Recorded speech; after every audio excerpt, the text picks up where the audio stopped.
एकजुटीनं पेटल रान तुफान आलया, काळ्या भुईच्या भेटीला हे आभाळ आलया.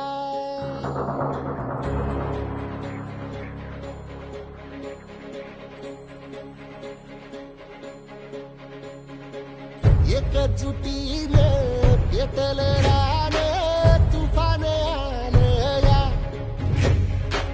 काळ्या भुईच्या भेटीला हे आभाळ आलया. भेगाळ माय मातीच्या ह्या डोळ्यात जागली आस, घेऊन हात हातामंदी घेतला लेकरांनी ध्यास. लई दिसानी भारल्या वाणी शिवार झालं